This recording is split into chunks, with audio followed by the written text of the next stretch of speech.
بسطت يدي من لي ألوذ به إلاك يا سندي. بسم الله الرحمن الرحيم. الحمد لله رب العالمين، والصلاة والسلام على أشرف المرسلين سيدنا محمد وعلى آله وصحبه وسلم أجمعين. أما بعد، السلام عليكم ورحمة الله وبركاته. walaalyaal, waa barnaamijkeenii ahaa qoyska suubanaha sala allahu calayh wasalam iyo xalaqadiisii saddexeed. maanta waxaan ka sheekeynaynaa qowska adduunka ugu sharafta badan iyo haweeneyda adduunka ugu sharafta badan oo ugu qiimaha badan, khadiija binti khuwaylid radia allahu canha wa can asaxaabiyaati ajmaciin. khadiija waxay ahayd gabar ku caanbaxday wanaag oo dhan, akhlaaq iyo dhaqan wanaagsan. waxay caan ku ahayd magaca la yidhaahdo alطaahira, gabar cafiifad ah, dhowrsoon, daahir ah, xilligii islaamka iyo xilligii jaahiligaba. waxaa kaloo loo yaqaanay khadiija binti khuwaylid sayidati nisaa'i quraysh, hablaha reer quraysh madaxdoodii, nabadoonadii ama boqoradii reer qurayshna waa loo yaqaanay khadiija radia allahu canha. khadiija nabiga sal allahu alay wasalam waxay ahayd xaaskii ugu horreysay uu guursaday. aad ayuu u jeclaa, wuxuuna dhihi jiray nabiga sal allahu alay wasalam, inii rusiqtu bixubbiha. ilaah baa subxaana wa tacaala wuxuu igu irsaaqay jacaylkaan u qabo khadiija radia allahu canha. imaamu lbukhaari iyo muslim waxay wariyeen xadiis saxiixa ay ka warinayaan caaisha radia allahu canha, ay tiri nabiga sal allahu alay wasalam wuxuu aad u xusi jiray khadiija, magaceeduu sheegi jiray, wanaageeduu ka hadli jiray. qofkii soo xasuusiyaba maaragtay wuxuu hilow u qabi jiray khadiija radia allahu canha. markaase waxay tiri caaisha radia allahu canha, maalin maalmaha ka mid aan maseeray. markaase waxaan ku idhi nabiga sal alla alay slam, intaas khadiijaasaan tiri, khadiija halka martay, khadiija saaxiibteed baa ku haysaa. khadiija waxay ahayd islaan weyn oo duq ah oo ilkihii ay ka daateen, waa hore geeriyootay oo dhimatay. allana subxaanahu wa tacaala uu kugu bedelay gabar ka kheyr badan. maxaa maanta marka khadiijo ugu soo celcelinaysaa? markaasuu nabiga sal lla alay slam wuxuu yihi riwaayad kale oo imaam axmed bin xambal uu warinayo, ilaahay baan ku dhaartaye alla subxaanahu wa tacaala qof ka kheyr badan iguma uusan bedelin. waxaa kaloo la wariyaa xadiid kale, nabiga sal lla alay slam maalmaha ka mid ahaa waxaa u yimid maamo maskiinad ah oo tuugsanaysa oo maaragtay nabiga sal ly slam gurigiisii timid. markuu nabiga arkay ayuu wuxuu u goglay cimaamadiisii, dhulkuu u dhigay, cimaamadiisuu ku fadhiisiyey, wuu la sheekaystay, wuu wareystay. markaasaa xaasaskiisii mid ka mid waxay tiri, maamadan maskiinta ah maxaa maaragtay sidaas o dhan ugu soo dhaweynaysaa? markaasuu wuxuu yihi suubanaha sala allahu alay wasalam, waxay noo imaan jirtay xilligii khadiijo ay nooleed, gurigeenana ay joogi jirtay. khadiija waxay ahayd gabdhaha islaamka gabadha ugu sharafta badan, ugu qiimaha badan, uguna karaamo badan bay ahayd. imaamu dahabi raximahu llahu tacaala wuxuu yihi, khadiija radia allahu canha waxay ka mid ahayd dumarka dhamaystiran. kamula min annisaai arbac, nabig sal slam wuxuu yihi waxaa ka dhamaystirmay afar, raggana waxaa ka dhamaystirmay rag badan oo nebiyadii ah iyo rusushii ah. waxaa ka mid aha marka haweeneyda marka dhamaystirnaa khadiija ka mid ahayd, iyo maryama nebi ciise calayhi salaam hooyadiis. khadiija radia allahu canha waxay caan ku ahayd sharafta iyo dhaqaalaha iyo deeqsinimada, waayo aragnimada iyo dhaqanka kiisiisa wanaagsan oo dhan baa lagu yaqaanay waqtigii maka ay ku nooleed radia allahu canha.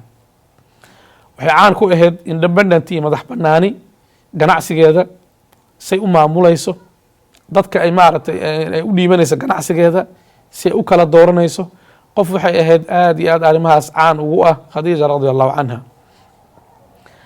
khadiija aabeed waxaa la dhihi jiray khuwaylid, waxayna nabiga sal ly slam abtiriskiisa iskugu yimaadaan. nabiga sal ly slam awowgiisii shanaad, nabiga waa tii la dhihi jiray moxamed ibn cabdillahi ibn cabdilmuطalib ibn haashim ibn cabdi manaaf ibnu qusay. qusayigaas awowga nabiga sal ly slam shanaad ahaa bay iskugu imaan jireen khadiija radia allahu canha. marka afar bay ugu tagtaa khadiija, nabigana shan buu ugu tegi jiray calayhi الsalaatu wassalaam. waxay marka ahaayeen dad maaragtay qaraabo ah oo xigto ah. hooyadeedna waxaa la dhihi jiray faatima, ayaduna nabiga sal alla alay wasalam bay waxay ugu tegi jirtay Lu'ay odayga la dhihi jiro nabiga sal alla alay wasalam awowgiisii toddobaad ahaa. marka hooyadeed iyo aabaheedba waxay ahaayeen reer Quraysh bay wada ahaayeen, nabigana sal alla alay wasalam aad bay ugu dhawaayeen. walidaalika culimadu waxay yidhahdaan Khadiija waxay ahayd xaasaskii nabiga uu guursaday xaaskii ugu dhoweyd xagga nasabka iyo abtiriska.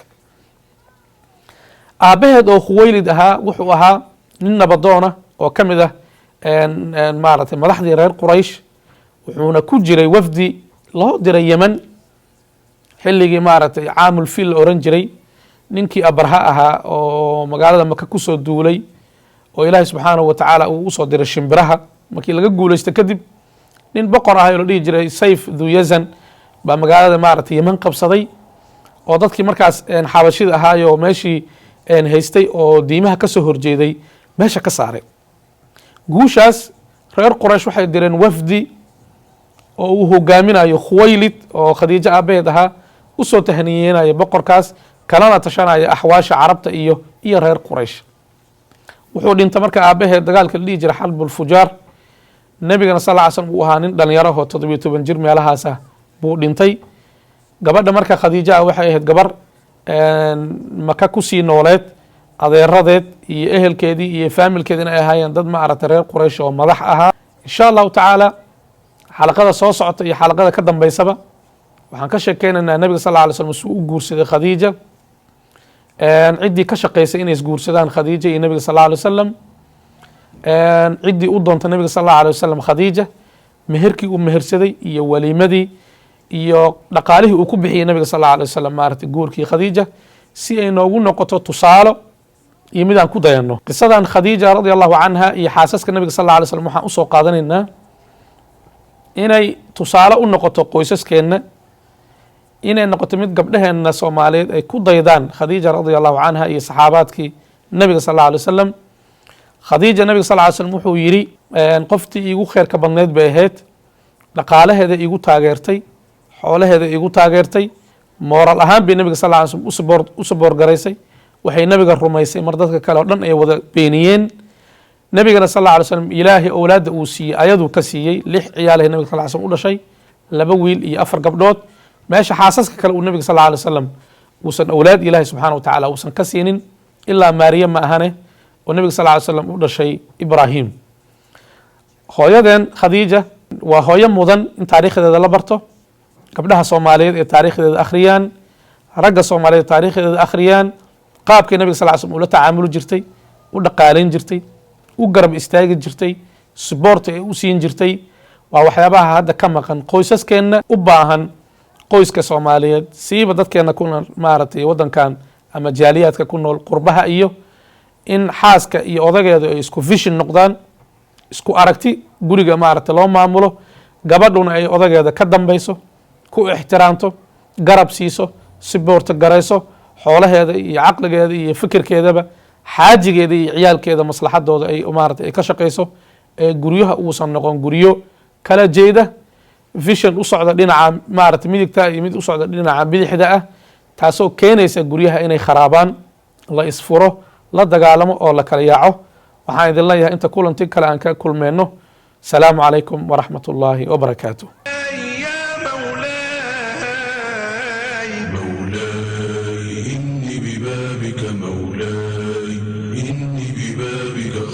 بسطت يدي من لي ألوذ به إلاك يا سندي.